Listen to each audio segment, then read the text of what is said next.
समाये भगतन की भाव भरी भक्ति मेरे हिये में गई समाये भगतन की भाव भरी भक्ति भगतन की भाव भरी भक्ति भक्तन की भाव भरी भक्ति मेरे हिये में गई समाये वो समाये भगतन की भाव भरी भक्ति मेरे हिये में गई समाये भगतन के भाव भरी भक्ति। दोनों हाथों से प्रेम से ताली बजाते भाव से भगवान को भजे।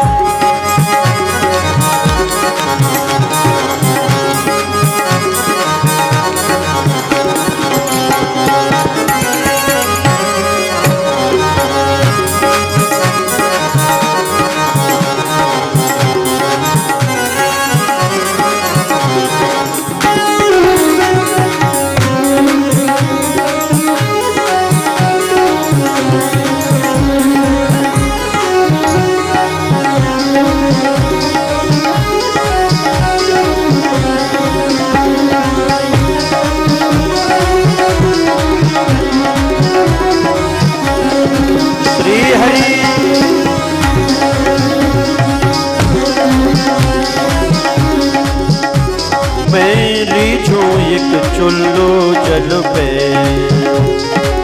चुल्लू जल बिक जाऊं एक तुलसी दल पे बिक जाऊं एक तुलसी दल पे ओ प्रेम निरस सुधा पिवाए ओ पिवाए भगतन की भाव भरी भक्ति मेरे हिये में गई समाये समाये भगतन की भाव भरी ओ भगतन की भाव भरी भक्ति भगतन के भाव भरी भक्ति मेरे हिये में गई समाये ओ समाये भगतन की भाव भरी भक्ति मेरे हिये में गई समाये ओ समाये भगतन के भाव भरी।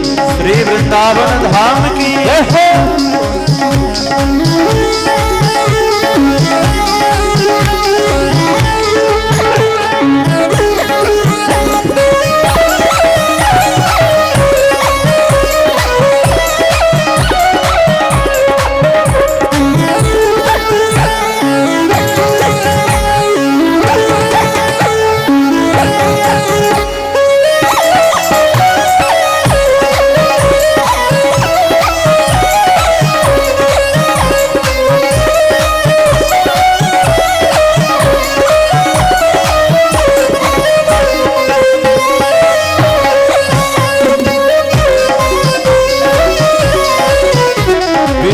रानी के छिलके खाए रानी के छिलके खाए नहीं भोज दुर्योधन के भाए नहीं भोज दुर्योधन के खाए नहीं भोज दुर्योधन के भाए नहीं भोज दुर्योधन के खाए गोपिन की छाछ भगतन की भाव भरी भक्ति मेरे हिये में गई समाये तो समाये भगतन की भाव भरी भक्ति ओ भगतन की भाव भरी भक्ति भगतन की भाव भरी भक्ति। प्रेम से तालियों का सहयोग करते भाव से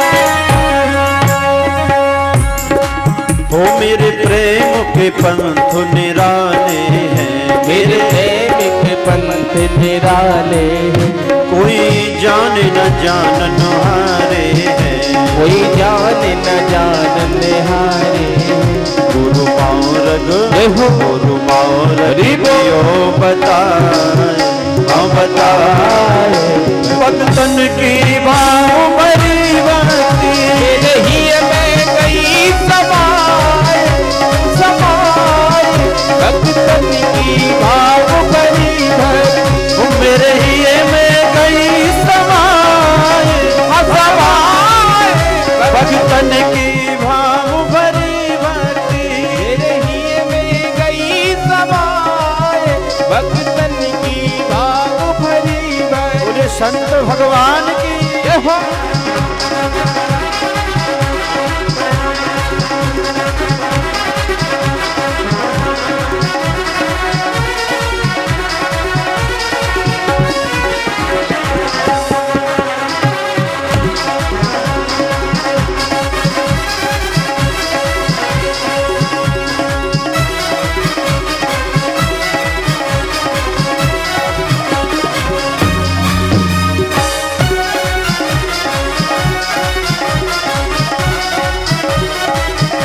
श्री हरि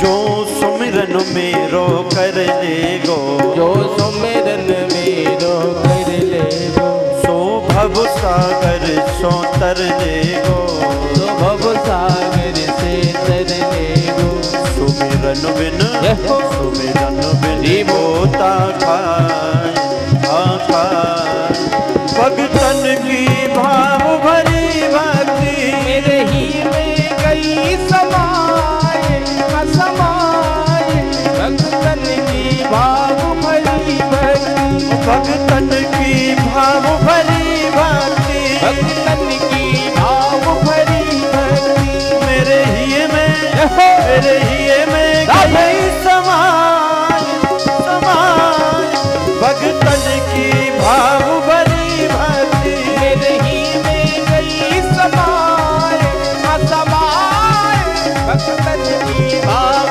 भरी भक्ति ओ भक्तन की भाव भरी भक्ति भक्तन की भाव भरी भक्ति ओ भक्तन की भाव भरी भक्ति भक्तन की भाव भरी भक्ति बोल द्वारकाधीश भगवान की जय जय जय श्री राधे श्री सुखदेव भगवान कहते हैं राजा परीक्षित क्रतु राजेन गोविंद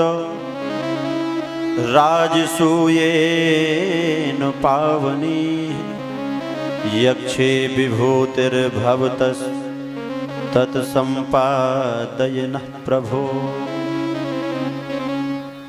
अच्छा अब एकदम शांत चित्त हो जाएं, हमारा मन कथाओं में पहुंच जाए। अब आप लोगों ने खूब जलपान तो कर ही लिया है, अगर आपकी इच्छा हो तो कुछ ठंडा भी मंगवा सकते हैं, अभी सब व्यवस्था है। चाय पीने की इच्छा हो तो चाय भी बन जाएगी, पर कथा तो सुनो। पहले इतनी व्यवस्था नहीं हुआ करती थी, अब सारी व्यवस्थाएं हैं।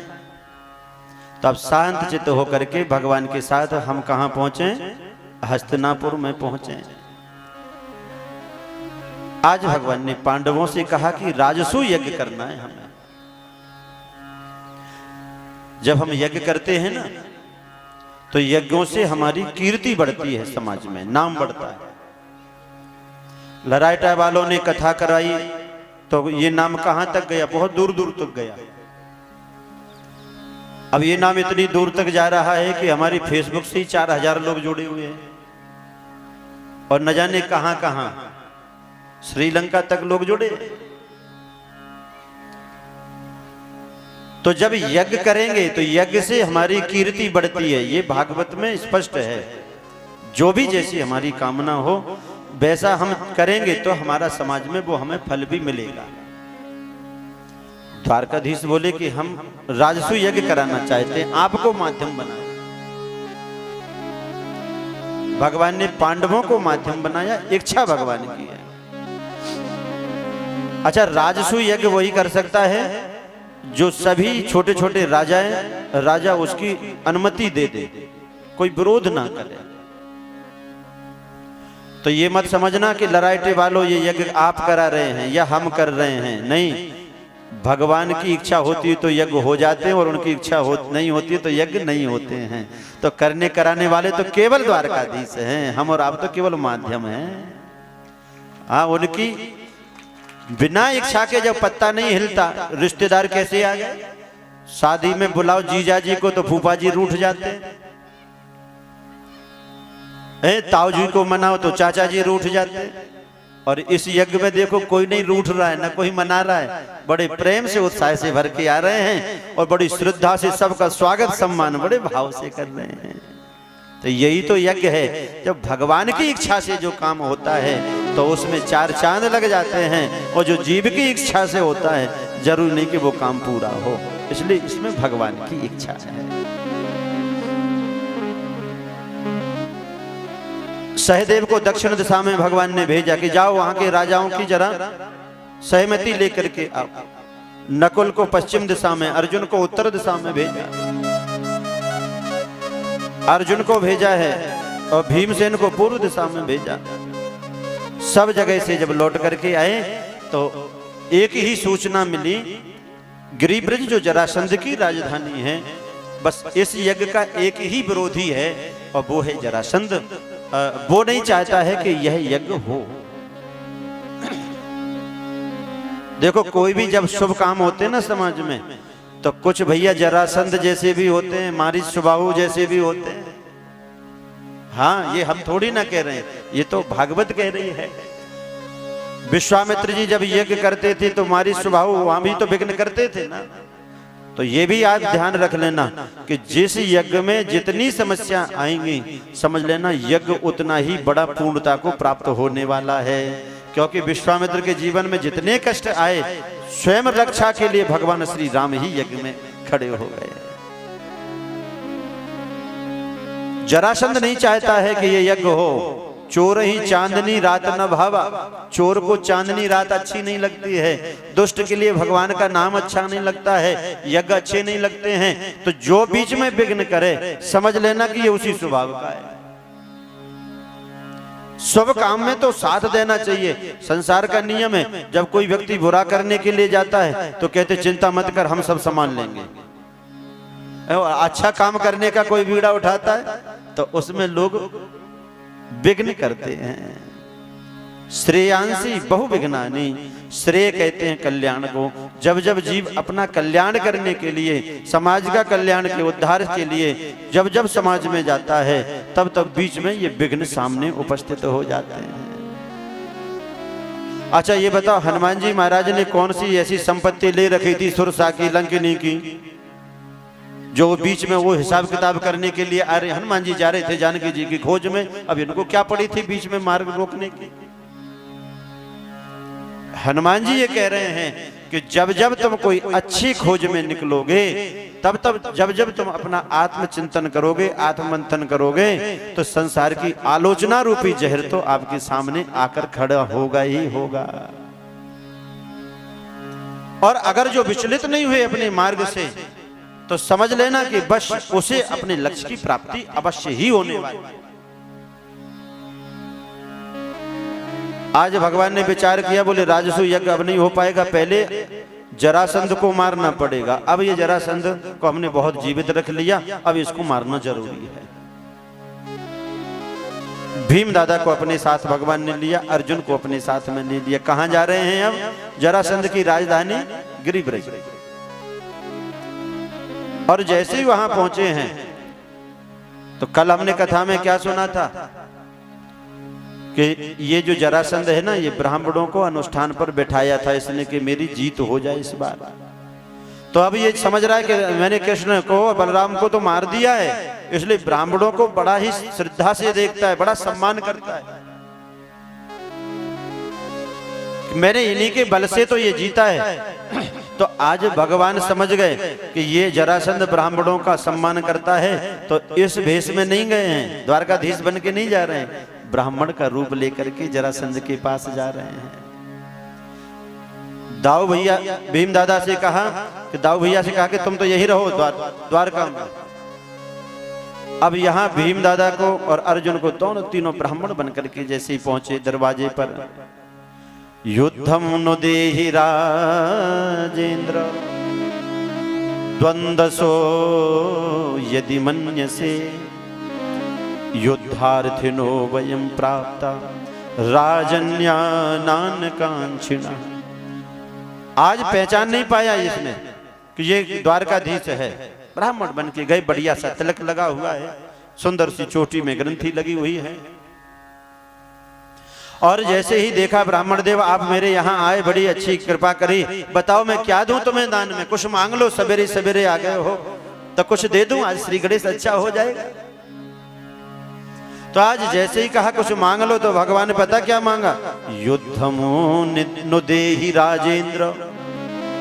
अरे राजा, हमें अन्न नहीं चाहिए, तुम्हारा धन नहीं चाहिए, आभूषण नहीं चाहिए, कुछ नहीं चाहिए, तो क्या मांगना चाहते हो?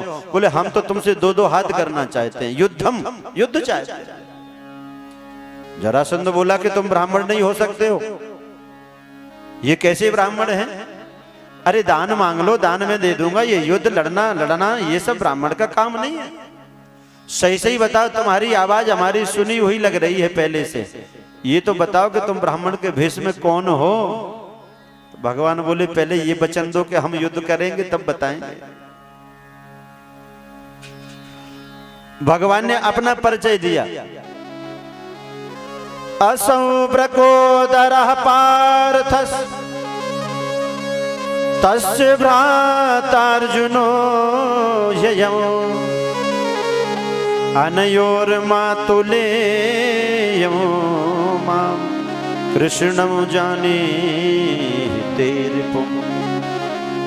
असौ ब्रकोदरः, जिसका पेट बाहर निकल रहा है ना, इसको पहचान लो, ये भीमसेन है, इसका नाम भीमसेन है, भीमसेन कहते हैं इसको।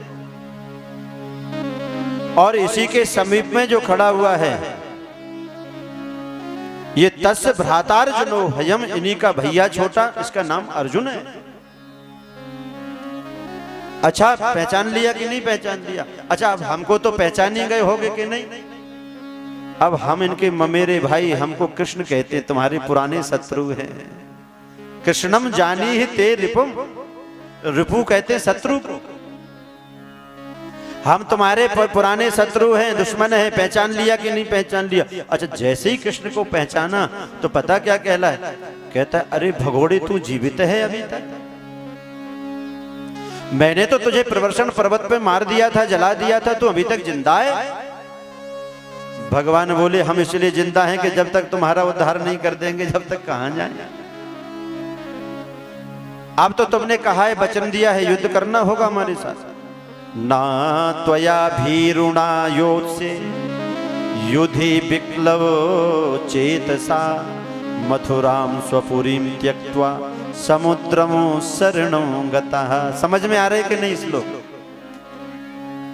आज क्या कह रहे जरासंध कि मैं ये जानता हूं, ना त्वया भीरुणा, योद्ध से, भीरु कहते हैं कायर को। बोले मैं किसी कायर से युद्ध नहीं करूंगा, तू तो कायर है। मथुराम स्वपुरीम त्यक्त्वा, मथुरा जो तुम्हारी खुद की नगरी थी, त्यक्ता, उसे त्याग करके तुमने समुद्र में शरण ले रखी है हमारे डर के मारे, तो ऐसे डरपोक से हम युद्ध नहीं करते।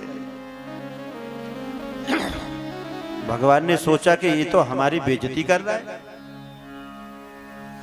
हमसे भीरू कह रहा है, डरपोक कह रहा है। बोले तुम युद्ध नहीं कर सकते हो, अगर कर सकते तो उस समय क्यों भागे पीठ दिखा के?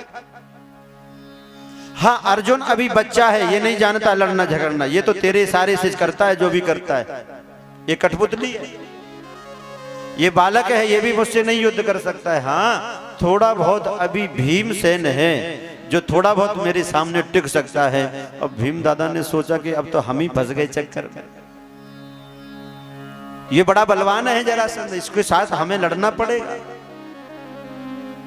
भगवान बोले कम से कम एक को पसंद तो किया इसने, चलो दादा इसी के संग लड़ना है। तो सुंदर एक अखाड़ा खोदा गया और उसमें द्वंद्व युद्ध हो रहा है।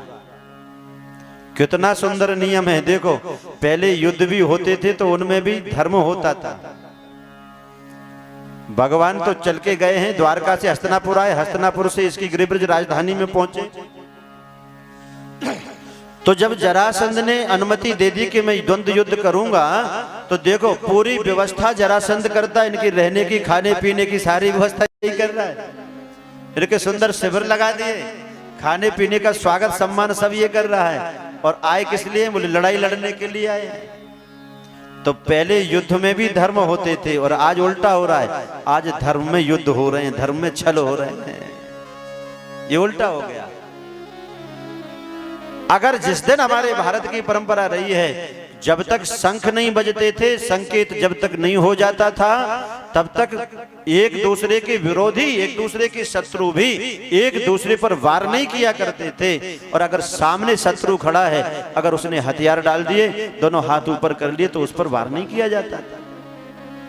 लेकिन आज सबसे ज्यादा व्यक्ति इतने छल से भर गया है कि सामने आता ही नहीं। अगर जो धर्म को मानेगा तो युद्ध करेगा ही काहे को भैया। आज प्रत्येक धर्म में युद्ध छिड़ गया है। वो सोचता है कि मेरा नाम हो जाए, वो सोचता है लोग मुझे जानने लगे। इस चक्कर में धर्म में भी द्वंद्व युद्ध प्रारंभ होने लग गए हैं। भगवान को नहीं जानने की इच्छा है, हमको लोग जानने लगे। जहां धर्म में युद्ध होंगे, समझ लेना कि बस धर्म नीचे हो जाएगा, सांसारिक भाव ऊपर हो जाते हैं। आज जैसे ही भगवान ने कहा कि चलो ठीक है, तो आज प्रातः काल से द्वंद्व युद्ध चालू हुआ। और देखो सुबह से शाम तक, जब तक सूर्य अस्त होता है तब तक ये द्वंद्व युद्ध चलता है, और सूर्य अस्त होता है द्वंद्व युद्ध बंद हो जाता है। खाने पीने की व्यवस्था जरासंध कर रहा है। धीरे धीरे ये आज 26 दिन हो गए। परीक्षित जी कितने दिन युद्ध हो गए? 26 दिन। आज भीमसेन अर्धरात्रि के समय में, ऐसे समझ लो रात के 12 बजे अपना बैग तैयार करने लगे, सामान लगाने लगे। द्वारकाधीश की नींद टूटी और द्वारकाधीश से बोले दादा कहाँ जा रहे हो? तो भीम दादा बोले इसे जाना नहीं कहते, इसे भागना कहते हैं। क्यों? तुम्हें तो कोई चिंता है नहीं, बस केवल अखाड़े के बाहर से उत्साह वर्धन कराते रहते हो। बात दादा बहुत सुंदर दाव लगाया, बहुत सुंदर, बस इस बार तुम जीतने ही वाले हो, अब विजय तुम्हारी निश्चित है। तुम्हें क्या पता है कि ये कितना बलवान है? कभी मुझे सिर के ऊपर उठा करके नीचे पटक देता है। अब मेरे इतनी शक्ति नहीं बची है, नस नस ढीली हो गई मेरी, अब मेरी हिम्मत नहीं है, अब मैं नहीं लड़ सकता, अब तो मैं भागूंगा। अब जो होगा, भगवान बोले बीच युद्ध में पीठ नहीं दिखानी चाहिए। भीमसेन बोले अपने आप से पूछो, तुम भी दिखा चुके हो एक बार। जब तुम भी भाग चुके हो तो हम भी भागेंगे। भगवान ने बड़ी सुंदर बात कही, दादा तुम युद्ध तो लड़ते हो, बहुत पराक्रम दिखाते हो, बड़ा बल दिखाते हो, पर हम चाहते कि तुम हमारी तरफ देखो, तुम तो हमारी तरफ देखते ही नहीं हो। कितना अच्छा संकेत है भगवान का कि संसार भी एक द्वंद्व युद्ध है, ये भी एक मल्ल युद्ध है। भगवान कहते हैं इस संसार में लड़ते लड़ते तुम्हारी विजय कब होगी? जब तुम भगवान की तरफ दृष्टि डालोगे। कर से कर्म करो विधि नाना, और मन राखो जहां कृपा निधाना। तो इसमें लड़ते लड़ते अगर दृष्टि भगवान की तरफ हो जाएगी तो तुम्हारी विजय हो जाएगी। और बस पराजित इसलिए हो रहे हो कि तुम भगवान को नहीं देख पा रहे हो, इसलिए तुम्हारी पराजय हो रही है।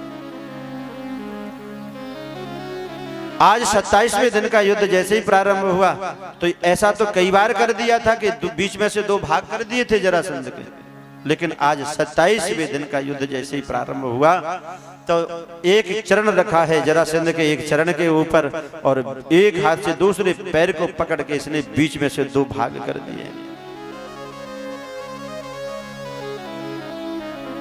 और जैसे ही दोनों हाथों में अलग अलग भाग लिए, उसी समय भगवान ने एक तिनका लिया और बीच में से ऐसे चीरा और दोनों को विपरीत दिशा में फेंक दिया। बस संकेत मिल गया। और इसने ऐसा ही किया। जब संकेत मिला तो उस 27वें दिन वह युद्ध समाप्त हुआ, क्योंकि जरा नाम की स्त्री ने इसकी संधि करी थी।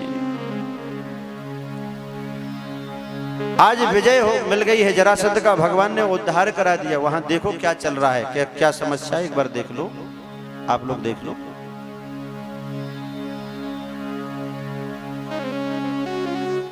आज जैसे ही भगवान जरासंध का उद्धार करके लौटे, राजसू यज्ञ कराया,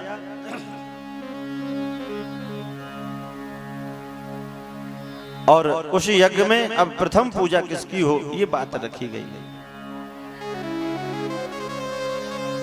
जगत में कोई न परमानेंट, जगत में कोई न परमानेंट, जगत में कोई न परमानेंट, जगत में कोई न परमानेंट। तिल चमेली चंदन साबुन, तिल चमेली चंदन साबन, चाहे लगा लो सेंट, जगत में कोई न परमानेंट, जगत में कोई न परमानेंट, जगत में कोई न परमानेंट, जगत में कोई न परमानेंट। आज जरासंध का उद्धार किया, क्योंकि यहाँ कोई परमानेंट नहीं है, भगवान ही परमानेंट है। तो आज उसका वध करके भगवान ने यज्ञ कराया। यज्ञ में प्रथम पूजा का विरोध किया है शिशुपाल ने, और आज जैसे ही इसकी गलतियां पूरी हुई, जो गालियां गिन के देता था 100 गालियां पूरी हुई, भगवान का सुदर्शन चक्र निकला, इसका सिर अलग कर दिया।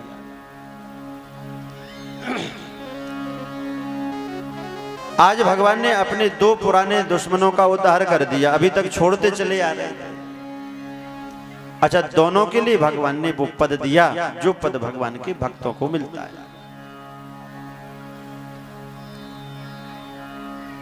कारण क्या है? क्योंकि शिशुपाल गाली भी देता था तो अपने दिल से देता था। हम भजन भी करते हैं तो भी दिल से नहीं करते।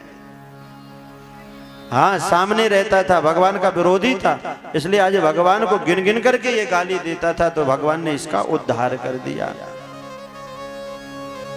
आज श्री सुखदेव भगवान से राजा परीक्षित ने पूछा, प्रभु अब आपसे मैंने बड़ी सुंदर चर्चाएं सुनी, आज मेरा अंतिम दिन चल रहा है, 7वां दिवस है, तो मैं आपसे श्रवण करना चाहता हूं। आप अपनी ही इच्छा से हमें ये श्रवण कराएं कि किस प्रकार से भगवान ने अपने मित्र के ऊपर कृपा करी थी, जो बचपन के मित्र रहे। ये चरित्र मैं आपसे सुनना चाहता हूं। भगवान यानि चान्यानि मुकुन्दस्य महात्मना वीर्याण्यनंत वीर्यस्य श्रोतुमिच्छामहे प्रभु। ये वाली जो कथा है ना, ये भगवान की कृपा की कथा है। भगवान हमारे धन ऐश्वर्य बल इत्यादि से नहीं प्राप्त होते हमको, तो भगवान तो केवल प्रेम से भगवान की कृपा होती। सांदीपनी गुरुदेव के यहाँ दोनों की मित्रता हुई, लेकिन ये समय चक्र है। एक मित्र द्वारका के राजा बने हैं और दूसरे मित्र अपनी कुटिया के राजा बने हैं। देखो, श्री सुखदेव भगवान ने सुदामा जी का जब चरित्र कहा, तो भगवान खुद श्री सुखदेव भगवान सुदामा जी के लिए ये नहीं कह रहे हैं कि सुदामा जी दरिद्री हैं। आजकल इस चरित्र को हम कुछ अलग ढंग से करने लगे हैं। सुदामा जी के बना देते हैं, एक पात्र के लिए फटे कपड़े हैं और वो गिरते हुए चले जा रहे हैं, बहुत परेशान हैं। पर भागवत के 10वें स्कंद के 80वें अध्याय में ऐसी कहीं चर्चा नहीं है कि सुदामा जी महाराज बहुत परेशान हो, लोग उनको देख करके ये कह रहे हो पता नहीं कहां से भिखमंगा आ गया। भागवत में ये चरित्र नहीं है। भागवत में तो ऐसी चर्चा है कि सुदामा जी महाराज भगवान के परम भक्त हैं, तो संसार की दृष्टि में इनके पास धन इसलिए नहीं है क्योंकि धन इन्होंने जीवन में कभी चाहा नहीं कि मैं धनवान बनूं। इसलिए संसार के लोग जो धनवान होते हैं वो सोचते हैं ये सबसे अच्छे हैं। नहीं, सुदामा जी ने जीवन में इनकी इच्छा ही नहीं रही कि मैं धनवान बनूं, केवल भगवान की अनन्यता से भक्ति में डूबे हैं श्री सुदामा जी महाराज। और कभी आप विचार करो, हम लोग सुनते हैं भजनों में कि जैसे द्वारका में पहुंचे हैं और वहां द्वारपालों ने रोक दिया, ठहर जा, कहां जाता है, पहले पूछ के आता हूं।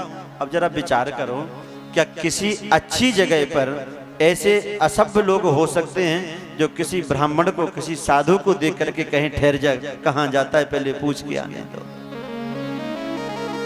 जरा विचार करो, अगर किसी भी अच्छे सभ्य समाज में भी व्यक्ति कैसा भी पहुंच जाए तो कम से कम शब्द ऐसे नहीं रहते कि किसी को बुरे लगे हैं। और जहां द्वारका में प्रवेश साधारण व्यक्ति का नहीं हो सकता, क्योंकि वो भगवान का धाम है। और भगवान के धाम में जो रह रहे हैं, जो निवास कर रहे हैं, चाहे आप गोलोक देखें, चाहे बैकुंठ देखें, तो वहां पे तो वही पुण्यात्मा होगी जिसके जीवन के बहुत सारे पुण्य होंगे।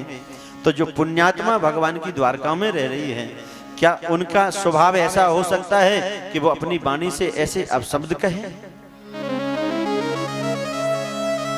लेकिन हम लोगों ने कुछ अलग तरीके से, चाहे वो धन कमाने की इच्छा रही हो, चाहे उस व्यवस्था को और ज्यादा रूपांतरित करने की व्यवस्था रही हो, पर हमने इस चरित्र को बहुत अलग तरीके से देखना प्रारंभ कर दिया। ये श्री सुखदेव भगवान सुनाने वाले हैं और राजा परीक्षित उस समय ये चर्चा सुन रहे हैं जो अंतिम दिन चल रहा है।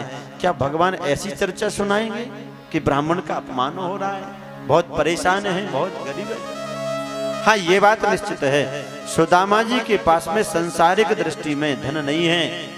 सवेरे 5 बजे से सूर्योदय की किरणें शाम के 7 बजे तक रहती है, क्योंकि छत ही नहीं है। पड़ोसियों का पानी घर के अंदर से निकल जाता है, क्योंकि दीवारें ही नहीं है। पर सुदामा जी गरीब रहे, सुदामा जी दरिद्र रहे, ऐसा नहीं कह सकते, क्योंकि सुदामा जी का ये संकल्प ही नहीं है कि मैं धनवान बनूं। सुदामा जी के लिए ऐसे विश्लेषण प्रयोग किए श्री सुखदेव भगवान ने कि शायद आज तक किसी भी महात्मा संत के लिए इन शब्दों का प्रयोग किया। कृष्णस्यासीद सखा कश्चिद ब्राह्मणो ब्रह्मवित्तमः विरक्तीन्द्रियार्थेषु प्रशांतात्मा जितेन्द्रियः। कृष्ण के कोई कश्चित सखा ब्राह्मण है।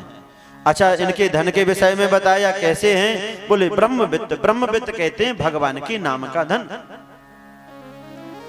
और कैसे हैं? बोले स्वभाव कैसा है? बोले विरक्त हैं। विरक्त किसे कहते हैं? जो किसी भी जगह रत ना रहे, जिसकी कोई कामना ही ना हो, कहीं आसक्ति ना हो, तो ये विरक्त हैं। विरक्ति कैसे है? बोले इंद्रियों के अर्थों से इनकी विरक्ति है। इंद्रियों के अर्थ क्या होते हैं? इंद्रियों के अर्थ होते हैं कि जैसा आंखों से हम देखेंगे अच्छा महल है तो हमें भी महल चाहिए, सोने के लिए अच्छी व्यवस्था चाहिए। तो ये इंद्रियों के अर्थ हैं भोग। अलग अलग इंद्रिय अपने भोग के लिए अलग अलग वस्तु की याचना करती है। लेकिन सुदामा जी महाराज इतने विरक्त हैं कि इंद्रियों के अर्थ से ये परम पूर्ण विरक्त हैं। विरक्त इंद्रिय चार हैं। और कैसे स्वभाव कैसा है इनका? प्रशांत हैं। शांत नहीं है, प्रशांत हैं। यहाँ लोग चहल पहल करते हैं तो क्या कहते हैं कि शांति रखो, है ना? और जिस घर में, जिस स्थान पे शांति होती तो सबको प्रिय लगती है कि नहीं, बताओ? और हलचल किसी को अच्छी नहीं लगती। किसी भी घर में लड़ाई झगड़े हो, किसी को अच्छे लगेंगे?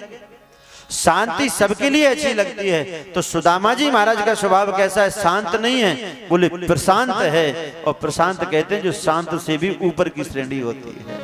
मन में कोई उथल पुथल नहीं है, कोई कामना नहीं है। विरक्त इंद्रियार्थेषु प्रशांत आत्मा। और एक और है विश्लेषण, जितेंद्रिय है। जितेंद्रिय व्यक्ति कब बनता है? जब आसन को जीता है, श्वास को जीतता है, उसके बाद संग को जीतता है, तब वो अपनी इंद्रियों को जीत पाता है। श्री सुखदेव भगवान ने पहले ही बताया द्वितीय स्कंद में। तो आप जो हैं श्री सुदामा जी महाराज जितेंद्रिय हैं। और जितेंद्रिय का अर्थ होता है कि इनके मन में कोई कामना ही नहीं है। और हमारी कामना इतनी बलवती रहती हैं कि जो कुछ है उससे संतुष्टि नहीं है और मिल जाए हमें। हाँ, 99 का चक्कर ऐसा है ना कि 99 अगर रुपए जेब में है तो एक और हो जाए पूरे 100 हो जाएं, एक और मिल जाए तो 100 हो जाएंगे। अब एक की प्रबल चाहे इतनी रहती है कि 99 का सुख भी नहीं भोग पाते हैं उस एक रुपए कमाने के चक्कर में। और यही हो रहा है, भरा है निरंतर होए ना पूरे, कितना भी मिल जाए लेकिन पूर्णता नहीं हो रही है, क्योंकि अभी हमने अपने इंद्रियों के वशीभूत हैं। भी हमारी कामनाएं बढ़ती चली जा रही, पर सुदामा जी महाराज के मन में कोई कामना नहीं है, तो सुदामा जी महाराज दरिद्री नहीं है। अच्छा, इनकी धर्मपत्नी कैसी है? पतिव्रता पतिं प्राह मिलायता बदनेन सा दरिद्रा सीद मानसा वेपमानाभिगम्य च। पहले गुण बताया सुदामा जी महाराज की पत्नी के गुण कैसे हैं, बोले पतिव्रता है। पत्नी का सबसे अच्छा गुण है पतिव्रत होना, पति में प्रेम रहे, पति रत रहे। पातिव्रत सबसे बड़ा गुण स्त्री का है, पातिव्रत। तो ये तो गुण बताया, इनका नाम है सुशीला। अच्छा देखो, नाम चाहे कोई और रहा हो, लेकिन इस नाम से स्पष्ट ये होता है कि सुशीला कहते हैं जिसका चरित्र अच्छा है, शीलवान है। और चरित्र ये व्यक्ति का आभूषण है। सब कुछ गया हुआ लौट सकता है, पर एक बार चरित्र बिगड़ गया तो वो चरित्र व्यक्ति का लौटता नहीं है। इस जन्म में नहीं लौटेगा, उसके लिए फिर अन्य जन्म लेने पड़ेंगे। और आजकल हमारे सबसे ज्यादा अगर कहीं आघात हो रहा है तो हमारे चरित्र पर ही आघात हो रहा है। पहले हमारे भारत में हमारे चरित्र ही अच्छे हुआ करते थे, आजकल चरित्र को बिगाड़ने के लिए सीरियल पीछे पड़े हुए हैं, ये पिक्चर्स पीछे पड़ी हुई हैं, क्योंकि ये भोगवाद फैलाने वाले हैं। और हमारे शास्त्र यहाँ योग फैलाते थे, लेकिन आज हमारे जीवन का बस यही आभूषण खतरे में पड़ रहा है। इसलिए हमारा पहनावा बिगड़ गया, आभूषण बिगड़ गए, क्रियाएं बिगड़ गई, हमारे भोजन बिगड़ गए, हमारे पद बिगड़ गए, हमारे परिवार बिगड़ गए। क्यों?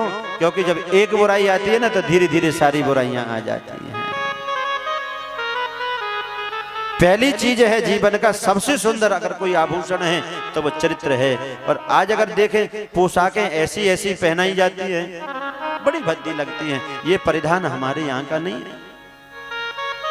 एक वो लोग हैं जो उस परिधान के लिए कोर्ट, सुप्रीम कोर्ट में जा रहे हैं, और एक हम हैं कि जो सब कुछ होने के बाद में भी हमें अपनी चिंता ही नहीं है। हमें किसी का डर नहीं है, हम स्वतंत्र हैं, हम जैसा चाहें वैसा कर सकते हैं, जैसा खाएं वैसा खा सकते, जैसा बोलें वैसा बोल सकते हैं, हमारे ऊपर कोई नहीं है, हम परम स्वतंत्र हो गए हैं। इसलिए अगर किसी को टोकते भी हैं ना तो वो उत्तर भी देता है। अगर किसी शराबी को टोको तो वो कहता है मैं अपने पैसों का खर्च करता हूं, तेरे बाप का क्या जाता है। पहले घर में गुरुओं की मानी जाती थी, पहले घर में आदर्श हुआ करते थे, लेकिन आजकल हमने अपने आदर्श बदल दिए। तो पहला गुण बताया सुशीला का, जिसका चरित्र अच्छा है, ऐसी सुशीला है। और दूसरा पतिव्रता है। दो गुण बताए हैं। और वर्तमान में गृहाश्रमी हैं, गृहस्थ धर्म में रह रही है, तो गृहस्थोचित जो भी धर्म है उन सभी का पालन करने वाली है। अच्छा, आगे से सुनते भगवान कह रहे हैं, तस्य भार्या कुचैलस्य क्षुच्छामा च तथा विधा।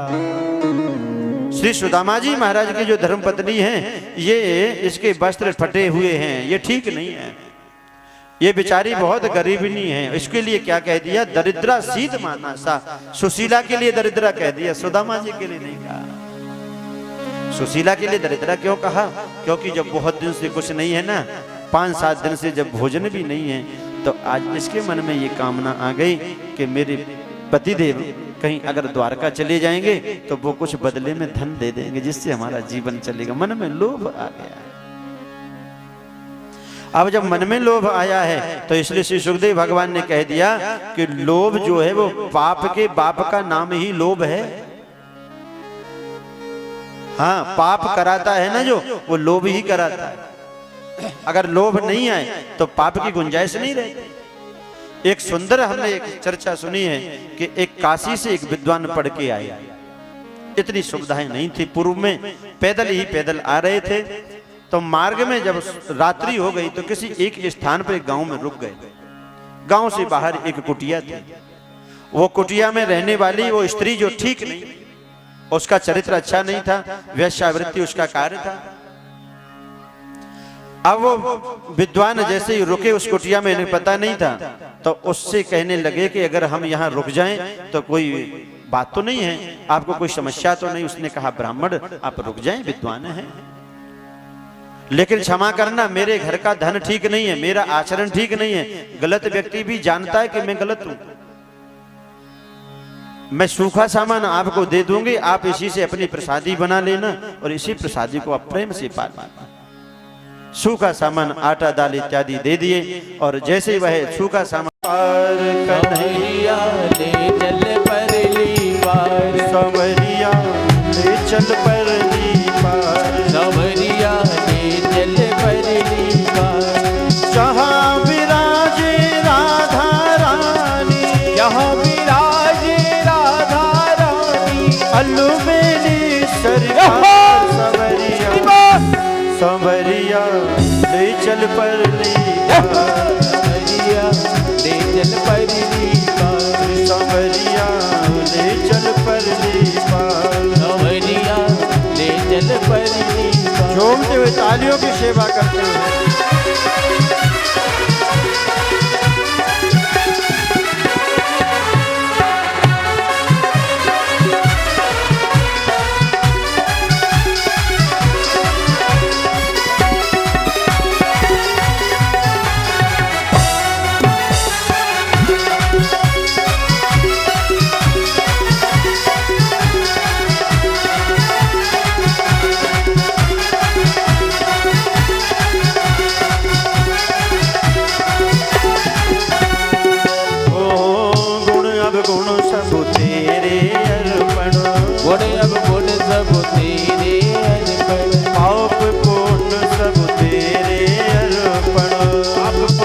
सब तेरे